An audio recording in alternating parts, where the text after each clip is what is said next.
Starting with Indonesia, tens and thousands of Indonesians flocked to the international airport on Tuesday after the controversial Muslim cleric returned from his 3-year exile in Saudi Arabia.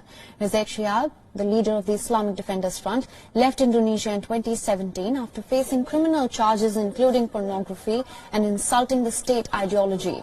Charges were then dropped in 2018 by the Indonesian authorities with lack of evidence. Chaotic scenes erupted at the airport. Thousands of followers gathered to catch a glimpse of their leader.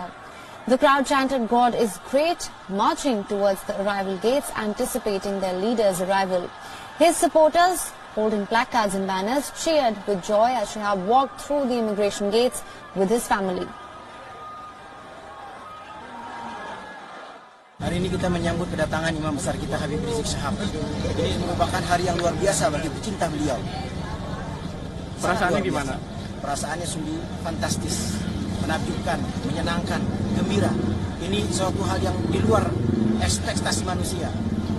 Habib Rizieq disambut dengan jutaan manusia dan alhamdulillah beliau sampai ke Indonesia dengan selamat. Alhamdulillah.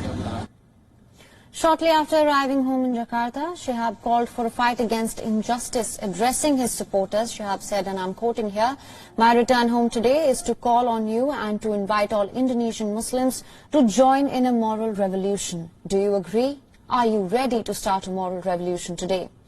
He said that the moral revolution should include fighting all kinds of injustice and corruption. He asked for changing the human nature from conducting bad deeds to good ones.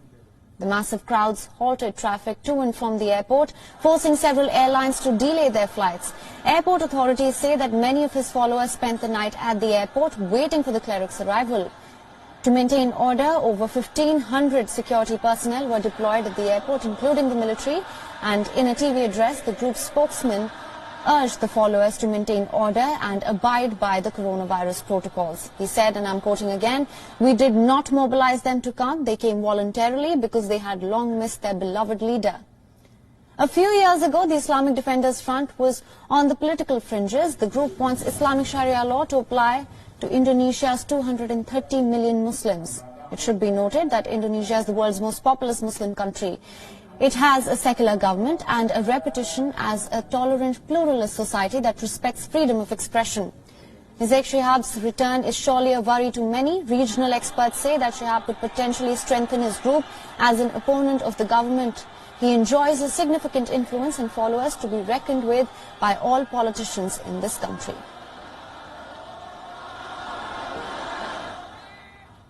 And for more on this story, we have journalist Vandana Nanwani from Jakarta. Thank you so much for joining us. Could you begin by telling us a little bit about Syihab's return to Indonesia? Yes, thank you. So yesterday, really, as you said, thousands of people gathered to the airport to welcome the leader of the Islamic Defenders Front. And, you know, as local citizens, we did not really expect or anticipate such a huge crowd. As you said, again, it delayed around 27 flights. A lot of passengers who had flights that day really had to get down from their car and walk to the airport. They also passed across the whole city, really welcoming him. And his destination was his house in West Jakarta. Of course, as you said, he was involved in a few cases such as pornography and the defamation of the official state ideology, or the Pancasila, which is really the foundation of Indonesia. However, because of lack of evidence, those charges were dropped, and that was also the reason why he fled to Saudi Arabia in the first place for 3 years now. And so the people here, all that while in those 3 years, there were many cases that involved him, of course, religious cases. However, his followers of the Islamic Defenders Front was just waiting patiently for him to come back. Of course, political leaders did have a say, but not as much say. And he was officially welcomed back yesterday around 9 a.m. on Tuesday at the Jakarta airport here. All right, Vandana. Also, shortly after his return, Syihab called for a fight against injustice. What do you make of that?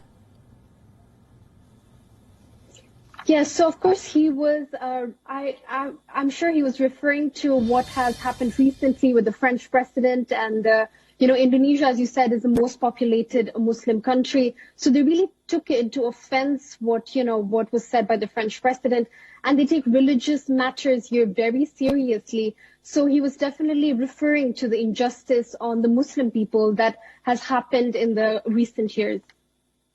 Also, and there are concerns as regional experts say that Syihab could potentially strengthen his group as an opponent of the government. How do you assess that? Yes, so the president is one of the issues that the president is trying to tackle here is extremism. However, there's no solid or concrete plan that was proposed by the government or the president. And so we will have to wait and see on what they plan to propose. However, this is one of the issues that Indonesia has been struggling with, which is extremism. So as the leader of the Islamic Front yesterday just arrived back in Jakarta, we will have to wait and see what the government has planned to tackle this extremism, as there has been extremist cases here in Indonesia in the past recent years.